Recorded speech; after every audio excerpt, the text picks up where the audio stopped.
Hello दोस्तों, आप कैसे हैं। हम आपका इन जाबित माय सॉल्यूशन पर स्वागत करते हैं। आप लोग अच्छे होंगे। आज टॉपिक है LCM and HCF. LCM and HCF का आज ये पार्ट 7 है। पार्ट 6 तक हमने वीडियो बना चुके डाल चुके हैं। आज पार्ट 7 है। पार्ट 6 तक जो हमने क्वेश्चन डाला है उसी में से कुछ क्वेश्चन छूट गए थे, तो वो क्वेश्चन आज हम पार्ट 7 के वीडियो में कवर करेंगे कि कैसे कैसे क्वेश्चन छूट गया था। तो ये पार्ट 7 का पहला क्वेश्चन है जो कि आपको स्क्रीन पर दिखाई दे रहा है। इसको कैसे लगाना है, लगाने से पहले आपको क्या करना है कि सबसे पहले क्वेश्चन को समझना है। क्या करना है? क्वेश्चन को समझना है। क्वेश्चन समझने के बाद तब आप इसका आंसर दे पाएंगे। समझ में आ रही है ना बात? इससे पहले हम आपको एक शायरी सुनाते हैं। समुंदर के किनारे आबादी नहीं होती है, समुंदर के किनारे आबादी नहीं होती है, जिससे सच्चा प्यार किया उससे शादी नहीं होती है। समुंदर के किनारे आबादी नहीं होती है, जिससे सच्चा प्यार किया उससे शादी नहीं होती है। यारो प्यार करना है तो उस किताबों से करो, जिसके प्यार में मनुष्य की बर्बादी नहीं होती है। समझ में आई ना बात? तो आपको बुक से प्यार करना और किसी से या किसी के अलावा से प्यार नहीं करना। आप बुक से प्यार करेंगे तब आपकी बर्बादी नहीं होगी। आप बुक को छोड़कर और किसी से प्यार करेंगे तब आपकी बर्बादी हो जाएगी। समझ में आई बात? ये शायरी का मतलब है। अब हम क्वेश्चन पर देखते हैं क्वेश्चन कैसा दिया गया। पहला क्वेश्चन है, दो संख्याएं, ध्यान से क्वेश्चन देखना कि कैसे किस लैंग्वेज में, लैंग्वेज समझ रहे हैं ना। अब लैंग्वेज का मतलब क्या है? तो लिखावटी, किस लिखावटी में लिखी गई है। अब यही दो संख्याएं, यहाँ पर दो संख्याओं हो सकता था, यहाँ पर महत्तम समापवर्तक, यहाँ एचसीएफ दे सकता था। एक ही चीज़ होता, बस लिखावटी एग्जामर चेंज कर देता। और जब लिखावटी चेंज करता है तो बच्चे घबरा जाते हैं, अरे यहाँ तो हमें क्या करना है, अब क्या निकालना में कुछ पता नहीं। वो बच्चे लिखावटी या लैंग्वेज नहीं समझ पाते। इसीलिए क्वेश्चन लगाने से पहले क्वेश्चन को ध्यान से पढ़ा करें। क्वेश्चन ध्यान से पढ़ने के बाद लैंग्वेज चेक करें किस लैंग्वेज में दिया गया है। समझ में आई ना? क्वेश्चन लिखने का लैंग्वेज बता रहे हैं हम, क्योंकि लैंग्वेज बहुत होते हैं। ठीक, तो देखते हैं क्वेश्चन। दो संख्याएं 3:5, 3:5 के अनुपात में है। दो संख्या दी गई है जो कि अनुपात में दिया गया, जो कि 3:5 है, के अनुपात में है, और उनका लघुत्तम इसका मतलब एलसीएम, और उनका लघुत्तम समापवर्त 75 है। एलसीएम 75 दिया गया, तो उनका महत्तम समापवर्तक क्या होगा? बात समझ में आई ना? उसका महत्तम समापवर्तक क्या होगा? अभी तक का, इससे पहले जो हमने क्वेश्चन डाला है पार्ट 6 में हमने इसी के रिलेटिव से क्वेश्चन बताया था कि वहां पर एलसीएम निकालना था। जहां एलसीएम निकालना होता है, अनुपात में दो संख्या दी होती, जैसे ये अनुपात में दिया हो और महत्तम समापवर्तक दी गई हो। जैसे यहाँ पर एलसीएम दी गई है, एलसीएम ना हो महत्तम समापवर्तक हो, तो वहां पर क्या करते हैं, इनका गुणा, अनुपातों का गुणा गुणे एचसीएफ, गुणा कर लेते तो एलसीएम निकल जाता था। समझ में ना? यहाँ पर हमें क्या निकालना है? यहाँ पर उसका उल्टा दिया गया, यहाँ पर लघुत्तम समापवर्तक दिया गया, हमें महत्तम समापवर्तक बताना। समझ में ना? वहाँ पर गुणा करते थे तो यहाँ पर हम भाग करेंगे, बस इतनी है आपको। ठीक, अब ध्यान से देखना क्या होगा। हम पहले ट्रिक्स निकालेंगे। ठीक, दो संख्याएं का अनुपात ये दिया गया है। ठीक, दो संख्याओं का अनुपात है, उसका उनका लघुत्तम समापवर्तक 75 दिया गया, 75 एलसीएम दिया गया। दो संख्या का अनुपात दिया गया और 75 एलसीएम दिया गया, तो उनका महत्तम समापवर्तक क्या है? इसका मतलब एचसीएफ बताना है, मासा, जो कि ये आपके 4 ऑप्शन ये एसएससी में क्वेश्चन पूछा गया है।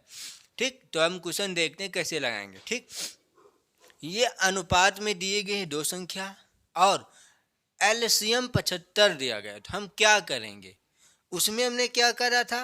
अनुपातों का गुणनफल गुणे एचसीएफ किया था। यहाँ पर क्या करेंगे? हम भाग कर देंगे। किसको भाग करेंगे? एलसीएम को बस। तो लिखते हैं हम यहाँ पर क्या निकालना है? महत्तम समापवर्तक एच सी और एफ बराबर, सूत्र लिख रहे हैं, ये ट्रिक का सूत्र है, समझ में आई? ट्रिक का सूत्र एल सी एम बटे दो अनुपातों का गुणनफल।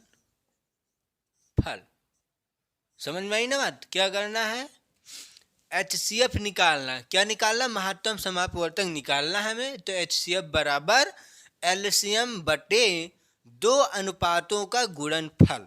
तो एलसीएम हमें निकालना है, एचसीएफ निकालना। तो एचसीएफ हमें पता है नहीं, निकालना है। एलसीएम आपको पता, जो कि 75 दिया गया है, 75 बटे और दो अनुपातों का गुणनफल। तो दो अनुपातों का गुणनफल यही तो है, 3:5 दिया गया, तो गुणनफल कह रहा है ना, तो 3 गुणे 5 कर देंगे हम। समझ में ही ना?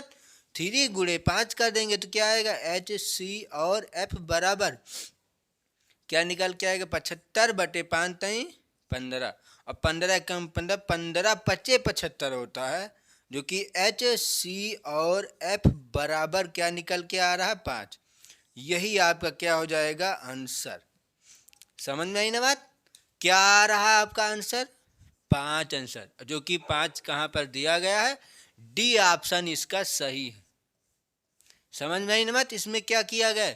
एलसीएम को दो अनुपातों के गुणनफल से भाग किया गया। इतना ध्यान में रखना कि एलसीएम को जब एचसीएफ कहेगा निकालने के लिए, तब के लिए फार्मूला है, जब एचसीएफ और एलसीएम और दो संख्याओं का अनुपात दिया गया, जो कि एलसीएम और दो संख्याओं का अनुपात ये दोनों दिया गया है, तब ये फार्मूला हम लगाएंगे। समझ में आई ना बात? कौन सा? एचसीएफ बराबर होता है एलसीएम बटे दो अनुपातों का गुणनफल। ऐसे लगाएंगे। एलसीएम आपका 75 है, दो अनुपात में दिया गया 3:5, तो 3:5 को हम गुणनफल में लिखना है, तो इसको तो गुणा कर लेंगे। 5 × 15, 15 × 5 = 75, तो एचसीएफ बराबर 5, जो कि आपका आंसर 5। और यही क्या कह रहा था निकालने के लिए? उनका महत्तम समापवर्तक क्या है? जो कि 5 इसका आंसर है। जिस बच्चे को स्क्रीनशॉट लेना चाहता है वह स्क्रीनशॉट इसका ले सकता है। अब हम नेक्स्ट क्वेश्चन पर देखते हैं। अब ये क्वेश्चन देखते हैं कि ये क्वेश्चन कैसा दिया गया। क्वेश्चन को ध्यान से पढ़ना है।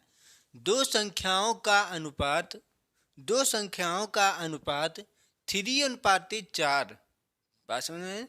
3:4 है और उनका लघुत्तम का मतलब एलसीएम समापवर्त 180 है। एलसीएम 180 है, तो दूसरी संख्या क्या है? हमें अब यहाँ पर संख्या बतानी है कि दूसरी संख्या क्या आएगी। दो संख्या दी गई, जो कि अनुपात में, हमें संख्या नहीं मालूम है, अनुपात में संख्या दी गई है और एलसीएम दी गई है। एचसीएफ भी नहीं दिया गया। समझ में आई ना बात? एचसीएफ भी नहीं दिया गया है। तब हम एलसीएम निकालना है, एलसीएम नहीं निकालना है, दूसरी संख्या बतानी कि दूसरी संख्या क्या होगी। ठीक, तो ध्यान से देखते हैं क्या होता है और ये किस सूत्र पर लगेगा।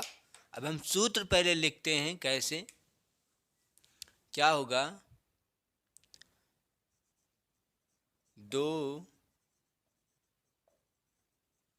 संख्याओं का गुणनफल बराबर, ये सूत्र लिख रहे हैं, इसी के सूत्र से क्वेश्चन लगेगा। ठीक, दो संख्याओं का गुणनफल बराबर एलसीएम गुणे एच सी और एफ होता है। समझ में आई बात? ये सूत्र आपको याद रखना है कि दो संख्याओं का गुणनफल बराबर एलसीएम गुणे एचसीएफ। समझ में आई बात? तो इसी के सूत्र पर इसको हम लगाएंगे। ठीक, अब ध्यान से देखना, दो संख्याओं का गुणनफल, तो दो संख्याओं का अनुपात 3 और 4 दिया गया, तो इसको क्या हम x मान सकते हैं ना? हमें संख्या माननी पड़ेगी ना, क्योंकि हमें संख्या नहीं मालूम है तो हम संख्या x मानेंगे। तो x जब संख्या x मानेंगे तो ये अनुपात में दिया गया है पहले से ही, तो वो 3x में आ जाएंगे। समझ में आई ना बात? 3x में, तो ये है 3x गुणे दूसरा हो जाएगा 4x। समझ में आई ना बात? और क्या कह रहा है निकालने के? दो संख्याओं का गुणनफल, तो ये हो जाएंगे तो संख्या हो जाएगा ना। पहले हम इसको ना लिखें क्योंकि क्या दिया गया है, हाँ, दो संख्याओं का गुणनफल दिया गया है और 180 क्या है? लघुत्तम समापवर्तक। 180 आपका लघुत्तम समापवर्तक दिखे। हाँ, तो हम संख्या लिख सकते हैं। ठीक, 3x गुणे 4x। समझ में आई ना बात?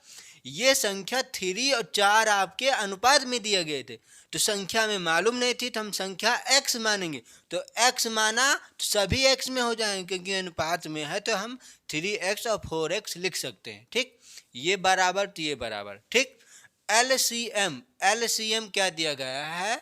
क्या है? लघुत्तम समापवर्त 180। समझ में आई ना बात? गुणे HCF आपको पता नहीं है और हमें क्या निकालना है? हमें क्या निकालना है? क्या? हमें दूसरी संख्या बतानी। तो क्या करेंगे? HCF को हम x मान लेंगे। समझ में आई ना बात? HCF को हम x मानेंगे। अब ध्यान से देखना है कि HCF को हम x मान लेंगे। अब ध्यान से देखना कि कैसे आएगा। ठीक, इसको ये हुआ। अब इसी को हल कर लेते हैं तो देखते हैं। 3 और ये 3, 4 तय 12 हो जाएगा और ये एक्स स्क्वायर हो जाएगा बराबर, ये हो जाएगा 80, 180 गुणे x। अब ध्यान से देखना है, यहाँ पर ये x से ये स्क्वायर खत्म हो जाएगा। ठीक, ये x से और ये वाला स्क्वायर का काम खत्म। और कैसे खत्म होता है? बराबर के इस पार में आता है। ठीक, जैसे आपको समझाते हैं कैसे। जैसे 5x बराबर 2x लिख दिया जाएगा, तो 5x ये इधर आएगा। ध्यान से देखना, ये x इधर है और मान लेते हैं x स्क्वायर है, तो ये x स्क्वायर जब इधर आएगा तो 2x स्क्वायर हो जाएगा। समझ में आई ना बात? 2x स्क्वायर हो जाएगा और मान लेते हैं ये किसके गुणांक में है? किसी के, क्या? 2 के। ठीक, 2 के गुणांक में, तो ये गुणांक में इधर आएगा, बटे में हो जाएगा। तो अब ये 2 नहीं है, 2 को हमने नहीं लाया, सिर्फ x को। ठीक, 2 उधर ही है, बराबर 2 लिख देते हैं। फिर क्या करेंगे? इस स्क्वायर से ये स्क्वायर खत्म। कैसे? क्यों? एक्स स्क्वायर का मतलब होता है 2x, तो ये वाला x से ये वाला x खत्म हो जाएगा, 5/x बचेगा। समझ में आई ना बात? तो वैसे ही हम x स्क्वायर से वहाँ पर एक x काट सकते हैं। ठीक, तो वैसे हमने यहाँ पर काट दिया, तो यहाँ पर क्या बचेगा? अब 12x बराबर 180। तो x का मान निकाल लेते हैं हम। 180/12, x का मान क्या आएगा? इसको काटते हैं। 12 एकम 12, 12 एकम 12, 12 दूना 24, 0 हो जाएगा। 12 एकम 12 और क्या बचेगा? 18 से 12 आ जाएगा 6। ठीक, अच्छे 12 पंचे 60, 12 पंचे 60, तो x बराबर आया आपका 5, वो सॉरी 15। x का मान आया है 15। तो हमने दो संख्याओं का अनुपात दी गई जो कि 3 और 4 में दिया गया, तो हमने संख्या मानी थी 3x गुणे 4x। तो जो 4x है ये दूसरी संख्या है ना, तब यहाँ पर लिखते हैं हम दूसरी संख्या बराबर क्या है? 4x बराबर 4 गुणे 15 बराबर। ठीक, हमें पर नीचे जगह नहीं है तो हम यहाँ पर लिखते हैं। हाँ, यहाँ पर नीचे एक लिख सकते हैं। ठीक, यहाँ पर देखना, तो 15 चौको 60 और क्या निकालना? दूसरी संख्या ही तो निकालना। क्यों? क्योंकि जो 3 दी गई है ना, 3 पहली संख्या, ये जो 4 दिया गया ये 4 दूसरी संख्या। तो 3 को हमने पहली संख्या 3x माना था और 4 को दूसरी संख्या माना तो 4x में, तो 4x ये जो आया ये दूसरी संख्या है, मानी गई है। ठीक, 4x दूसरी संख्या, दूसरी संख्या 4x, 4x का मान आया 15, 15 चौको 60, यही आपका हो जाएगा क्या? आंसर, जो कि दूसरी आंसर है। दूसरी संख्या जो कि आपके ऑप्शन में कहाँ पर दी गई, जो कि 60 है। आपका ऑप्शन सी नंबर सही है। दूसरी संख्या ज्ञात करने के लिए कह रहा था, तो दूसरी संख्या आपका 60 आएगा। ठीक, जिस बच्चे को स्क्रीनशॉट लेना चाहता है वो ले सकता है। अब हम नेक्स्ट क्वेश्चन पर देखते हैं। अब ये क्वेश्चन देखते हैं कि ये क्वेश्चन कैसा दिया गया। क्वेश्चन को ध्यान से देखना है कि दो संख्याओं का अनुपात 3:4 है और उनका लासा 108 है, तो उनका मासा क्या होगा? क्या है मासा? जो कि ये 4 ऑप्शन है, ये एसएससी में क्वेश्चन पूछा हुआ है। ठीक, दो संख्याओं का अनुपात दी गई है 3:4 और लासा दिया गया, तो मासा निकालने के लिए इससे पहले मैं आपको सूत्र लिखाया। क्या सूत्र लिखाया है कि क्या होता है सूत्र? मासा निकालने वाला सूत्र क्या होता है, हम लिखते हैं एच सी और एफ बराबर क्या होता है? दो अनुपातों का गुणनफल। ठीक, दो अनुपातों HCF बराबर सूत्र लिख रहे हैं, दो अनुपातों का गुणनफल बट्टे ध्यान से देखना है, क्या निकालना है हमें? HCF ना। तो HCF निकालने के लिए सूत्र गलत लिख रहे हैं। ठीक, कैसे? ध्यान से देखना, थोड़ा मिस्टेक हो गई है। हाँ, ये सूत्र है क्या? एलसीएम निकालने वाला। हमें क्या निकालना है? HCF। तो क्या होगा, हम एलसीएम लिखेंगे पहले, LCM बटे ये नीचे लिखेंगे। ठीक,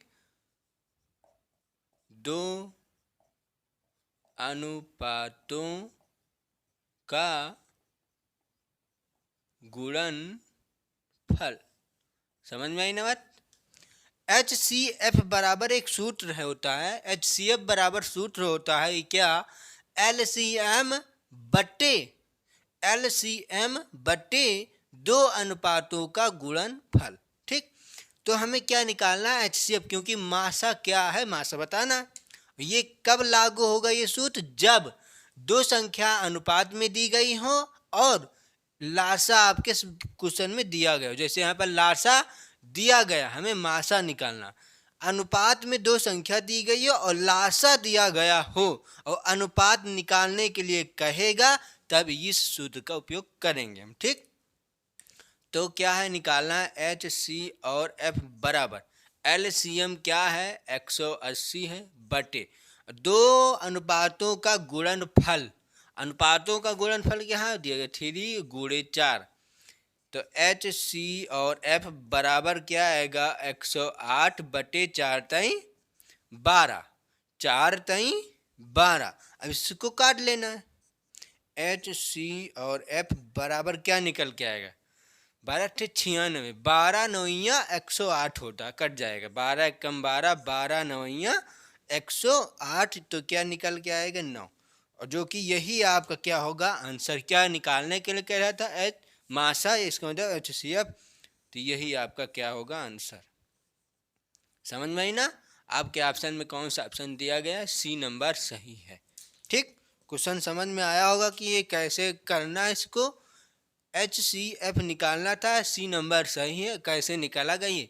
HCF बराबर होता है LCM बटे दो अनुपातों का गुणनफल। ये सूत्र होता है, ये ट्रिक वाला सूत्र है। समझ में आई बात?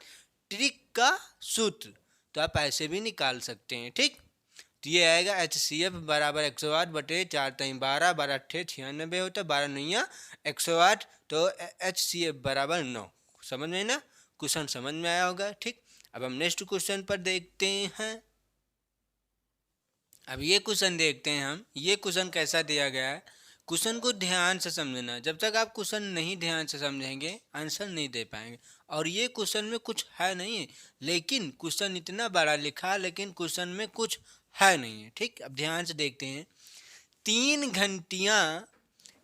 घंटियां क्रमशः 6, 24, 28 सेकेंड के अंतराल पर बजती हैं।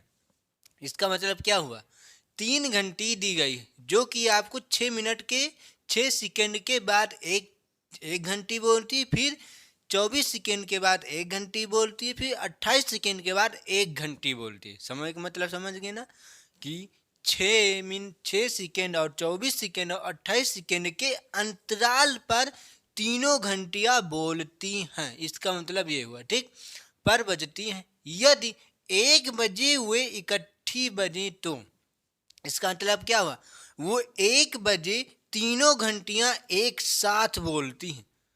1 बजे वो तीनों घंटियां एक साथ बोलती हैं। इसका मतलब ये है कि 1 बजे वो इकट्ठी बजे तो 1 घंटे में वे कितनी बार एक साथ बजेंगी।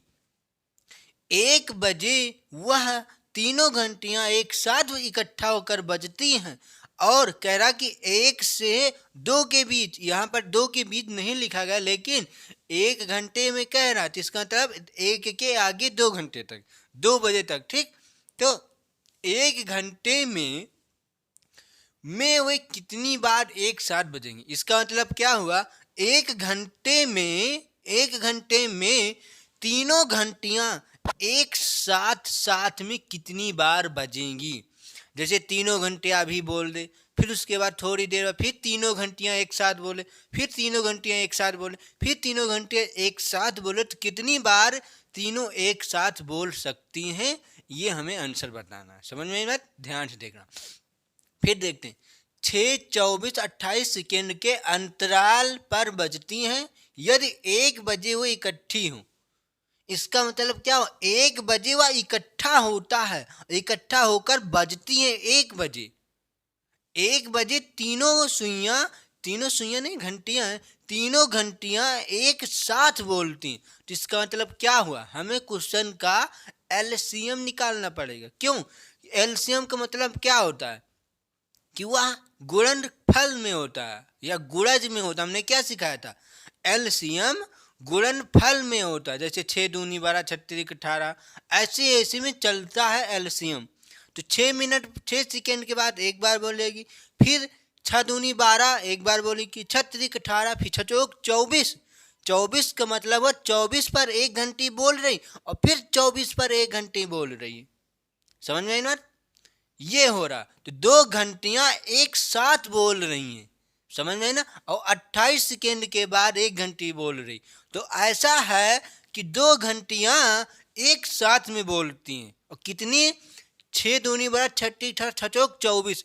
जो ये 6 सेकेंड की घंटी थी, ये 6 बार बोलने के बाद 5वीं बार 24 सेकेंड के साथ में बोलती है। समझ में ना बात, एक साथ 2 घंटियां बोलती हैं।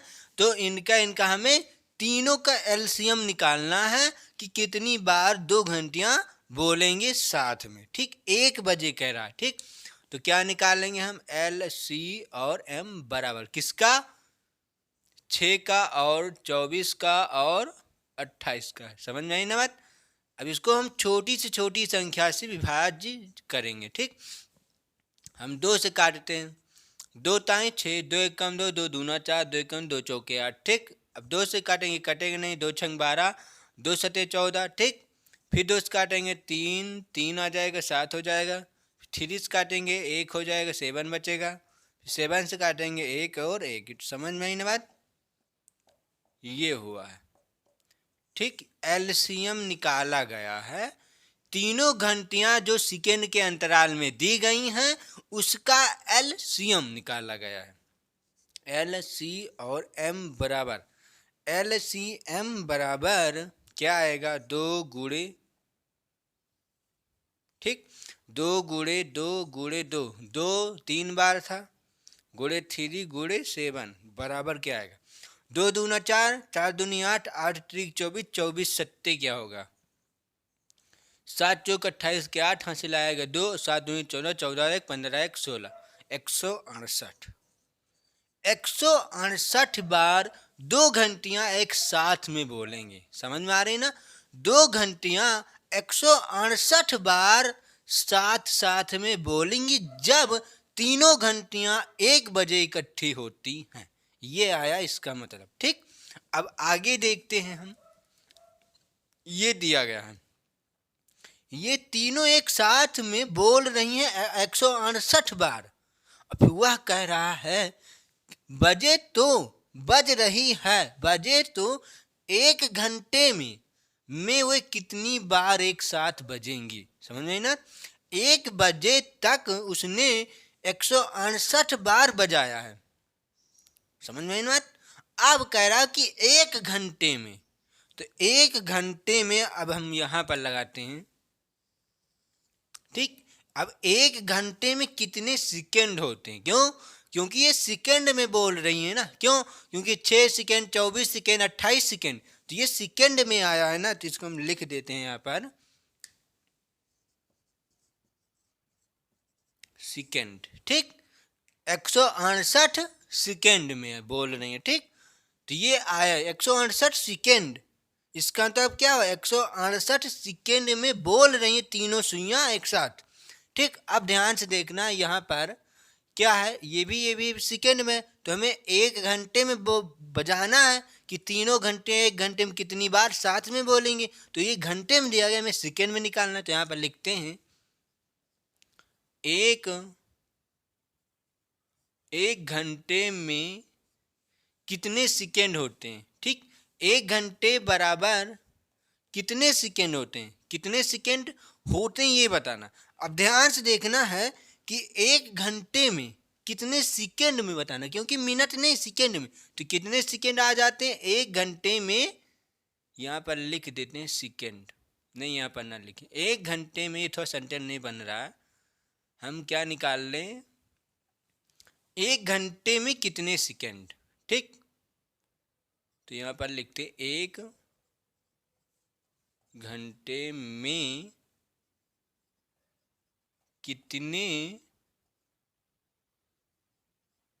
सेकेंड बराबर 1 घंटे में कितने सेकेंड, जो कि 3600 सेकेंड होता है। समझ में इन बात? 1 घंटे में 3600 सेकेंड, यहां पर सेकेंड लिख देते हैं।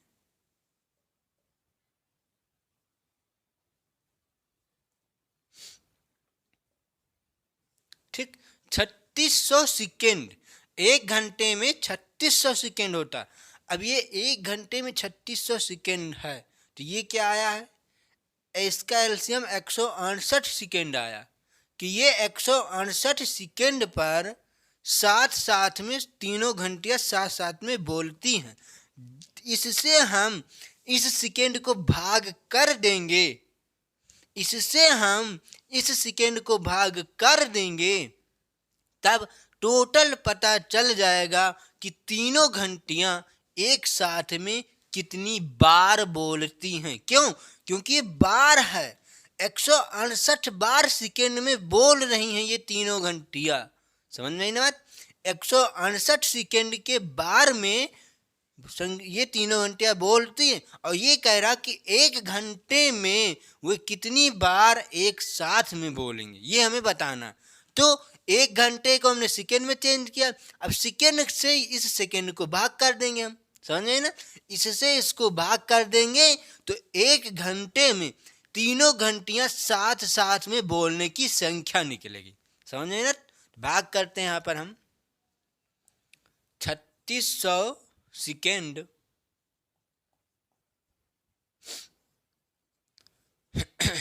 फिर उसके बाद क्या दिया गया, 68 सेकेंड। ठीक, 168 है ना, 168 सेकेंड। ठीक, अब ध्यान से देखना है, 168 सेकेंड, ये सेकेंड से ये सेकेंड, यूनिट से यूनिट खत्म। अब इस संख्याओं को काटेंगे, हम काटते हैं, ध्यान से देखना है।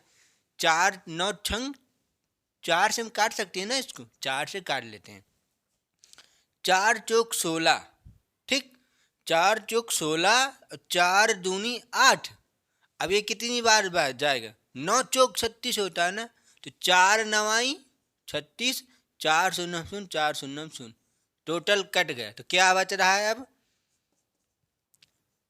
900/42। अब किससे काटेंगे हम, 2 से उड़ाते हैं इसको, 2 से उड़ाना सीखिएगा ध्यान से। यहाँ काटेंगे आगे लिखेंगे, ठीक। 2×2 = 4, 2 × 1 = 2, यहाँ पर आएगा क्या 21, ठीक। ये 21 यहाँ पर, ठीक। 2 चौके 8, 1 बचेगा, 2 पंचे 10, 2 शून्य शून्य। अब ये किससे कटेगा, 3 से कट सकता है। अब हम इसको 3 से काट देंगे, ध्यान से देखना है क्या आएगा। 3 सत्ते 21, 7 बार जाएगा, इसको काटेंगे तो ये 450 यहाँ पर, ठीक। अब 3 एकम 3 और 3 पचे 15 और 3 शून्य शून्य, तो ये आया। अब ये 7 से कटेगा, अब इसको हम काट सकते हैं, ध्यान से देखना है। अब ध्यान देखिएगा ना, इसको भाग कर लेते हैं। भाग कहाँ कर लें हम, भाग यहाँ पर कर लेते हैं, ठीक। 7 से भाग करना है 150 को, ठीक। 7 दूनी 14, घटाएंगे 1 आएगा, फिर 0, ठीक। 7 एकम 7, फिर 3 बचेगा। 3 बचेगा ना, ये इतना बच रहा है, तो इसको अब हम सही में लिख सकते हैं। ध्यान समझ में आ रही है ना, सही में क्या आएगा, 21 सही 3/7, 3/7। अब ध्यान से देखना है इस क्वेश्चन में क्या कंडीशन अब यहाँ पर लगेगी। और 21 सही 3/7 दिया गया, तो इसके बीच में प्लस का निशान होता है। समझ में आई ना बात, सही में जो लिखी जाती है ना वो प्लस में होता है। तब इसको क्या कर सकते हैं, और फिर हम 21 और ये प्लस, ध्यान से देखना, प्लस 3/7 को हम 1 मान सकते हैं।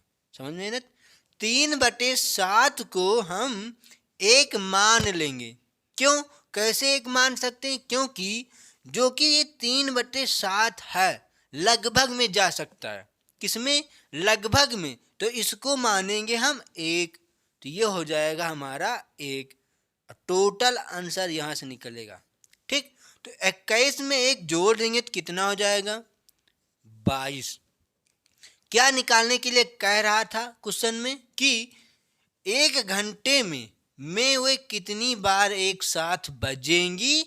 1 घंटे में वो 22 बार तीनों घंटियां एक साथ में बजेंगी। बात समझ में आई ना, तो यही हो जाएगा क्या आपका आंसर, जो कि आपके ऑप्शन में कहां पर सही है, बी नंबर आपका ऑप्शन सही है। बात समझ में आई ना, क्वेश्चन समझ में आया क्या किया गया है इसमें, फिर से हम रिपीट कर लेते हैं। ये क्या कह रहा था, ठीक। 6 सेकेंड पर एक घंटी बोलती है, एक 24 सेकेंड पर घंटी बोलती है, एक 28 सेकेंड पर घंटी बोलती है, ठीक। 6 चौक 24, अच्छा 6 चौक 24, 6 पंचे 30, ठीक। ये हो रहा 2 घंटियां 6 और 24 वाली जो घंटियां हैं, 5वीं बार जब ये बोलती हैं, 6 चौक 24, चौथी बार जब बोलती हैं, तो ये दोनों घंटियां एक साथ में बोलती हैं। समझ में ना, तो इन तीनों का हमने एलसीएम लेंगे।